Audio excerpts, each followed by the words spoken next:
his face among the twisting trunks surrounding us. It smelled like decals, a smell either of us could put our finger on.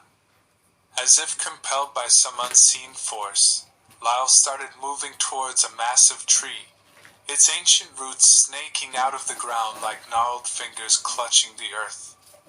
It was there that we stumbled upon the source of the revolting odor we had been unable to identify. A bluish-black oozing substance clung to the bark in a thick layer. We both stared in horror at the grotesque sight before us, feeling a growing dread deep within.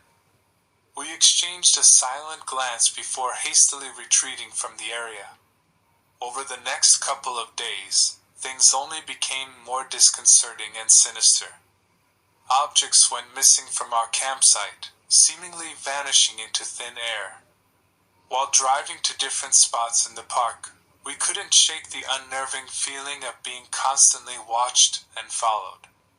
On our fourth evening in the park, we decided to rest at another RV campsite closer to civilization.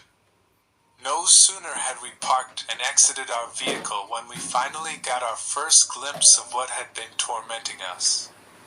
Lyle pointed towards a nearby tree line just as it began to rain heavily.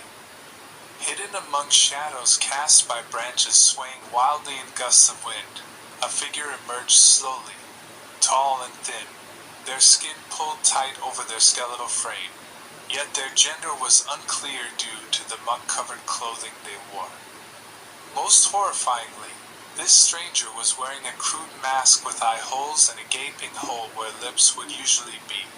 It resembled raw flesh stretched taut over bone.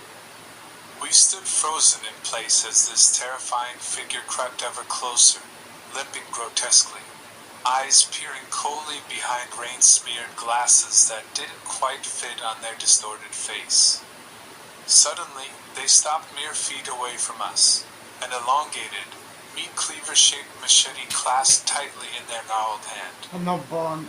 Lyle and I exchanged panicked looks as the masked figure drew closer, both realizing we were in immediate danger. Who's it?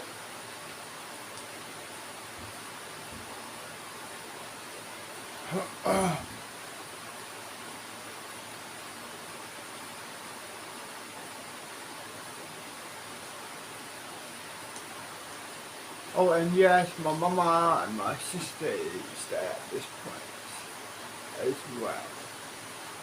They also live here.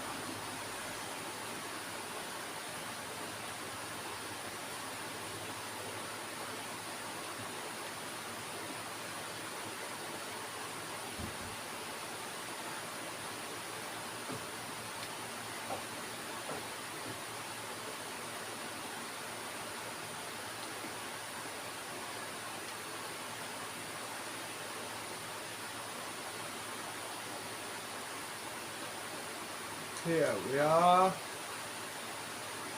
Class 5. Without another thought, we turned and sprinted towards our RV, desperate to get inside and put some distance between us and the mysterious attacker. "Lyle, call the police!" I shouted as we scrambled into the vehicle, locking the doors behind us. We quickly realized reception was weak, struggling to connect with emergency services.